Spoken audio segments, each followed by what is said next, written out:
58분 날씨.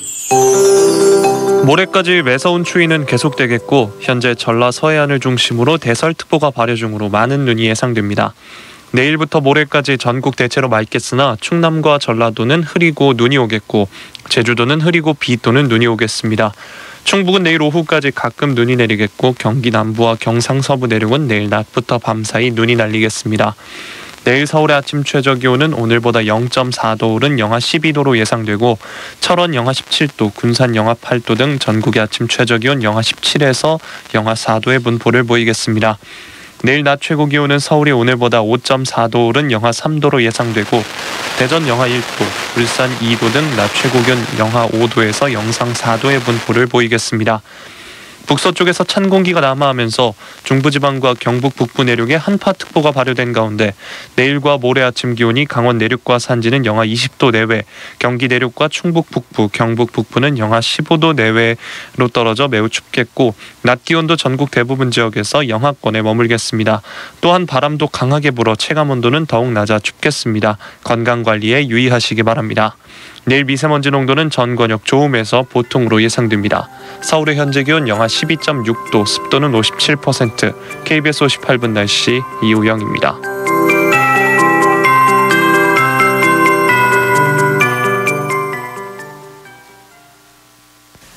정성을 다하는 국민의 방송 KBS 제일라디오가 10시를 알려드립니다. AM 882kHz, FM 94.7, 89.9MHz, KBS 대전 제일라디오입니다. HLKI.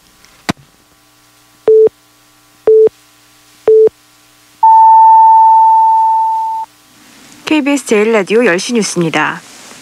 문재인 대통령은 오늘 초대 공수처장에 판사 출신인 김진욱 헌법재판소 선임연구관을 지명했습니다. 청와대는 김 후보자가 판사와 변호사, 헌재 선임연구관 등 다양한 법조 경력이 있어 전문성과 균형감을 갖춘 것으로 판단했다고 밝혔습니다. 문 대통령은 또 추미애 장관에 대한 사표 수리와 함께 세 개 부처에 대한 개각도 단행했습니다.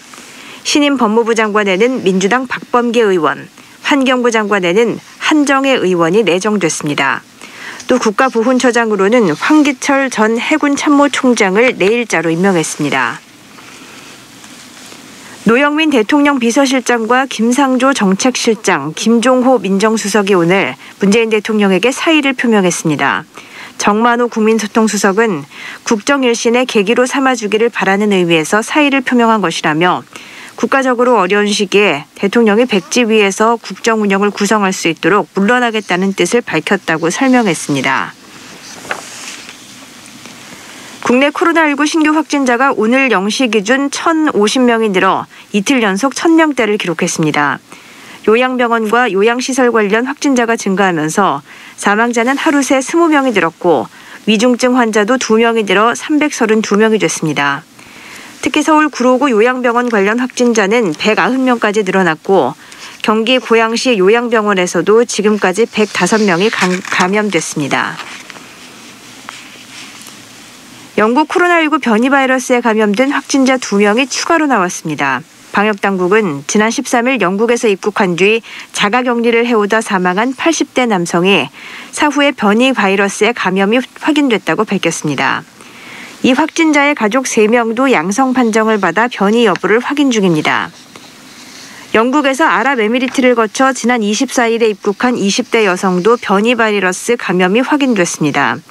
이로써 국내에서 확인된 영국 변이 바이러스 감염자는 모두 5명으로 늘었습니다. 전국 교정시설 내 코로나19 확진자가 오늘 0시 기준 837명으로 전날보다 37명이 늘었습니다. 늘어난 확진자 가운데 35명이 동부구치소 관련 확진자입니다. 이와 관련해 동부구치소는 오늘 코로나19 비확진 수용자들을 강원 북부교도소와 대구교도소 등으로 긴급 이송했습니다. 하지만 비확진 판정을 받은 동부구치소 수용자 중 다른 교정시설로 이송된 수용자 17명이 확진 판정을 받는 등 확산 우려는 여전합니다. 법무부는 내일 교정시설 내 코로나19에 대한 종합대책을 발표할 예정입니다. 박근혜 전 대통령에 대한 뇌물 공여 등 국정농단 사건에 연루된 이재용 삼성전자 부회장에 대한 파기환송심에서 특별검사가 징역 9년을 구형했습니다. 특검은 이 부회장이 삼성그룹 경영권 승계라는 사익을 위해 회사 돈으로 뇌물을 마련했다며 이 부회장에게 징역 9년을 선고해달라고 재판부에 요청했습니다. 변호인은 이 부회장이 대통령의 강압에 못 이겨 수동적으로 뇌물을 준 것이고 횡령했던 회사 돈도 변제했다며 집행유예 선고를 호소했습니다. 재판부는 다음 달 18일에 판결을 선고하기로 했습니다. 고 박원순 전 서울시장에 대한 성추행 고소가 준비 중이라는 사실이 여성단체와 더불어민주당 남인순 의원을 통해 서울시에 전달된 것으로 검찰 조사 결과 드러났습니다. 피해자 측 변호사는 고소장 제출 전 한 여성단체 대표에게 지원을 요청했고 이 사실이 남인순 의원에게까지 전달됐습니다. 이후 남 의원이 자신의 보좌관을 지냈던 임순영 서울시 젠더특보에게 연락을 했다는 게 검찰의 설명입니다. 검찰은 비밀 준수 의무 위반 혐의는 수사기관에만 적용되기 때문에 관련자들을 기소하지는 않았다고 설명했습니다. 중부지방과 경북 북부를 중심으로 내려진 한파특보가 오늘 밤 더 확대될 예정인 가운데 내일도 강추위가 이어지겠습니다. 내일 아침 기온은 서울이 영하 12도 등 전국이 영하 17도에서 영하 4도로 오늘과 비슷하거나 조금 낮겠습니다. 내일 낮 기온은 서울이 영하 3도 등 전국이 영하 5도에서 영상 4도로 오늘과 비슷하거나 조금 높겠지만 평년보다는 낮아 역시 춥겠습니다. 기상청은 당분간 추위가 계속될 것으로 보인다며 모레 낮에 일시적으로 기온이 오르겠지만 평년 기온이 낮은 날씨가 이어질 전망이라고 밝혔습니다. 지금까지 아나운서 이선영이었습니다. KBS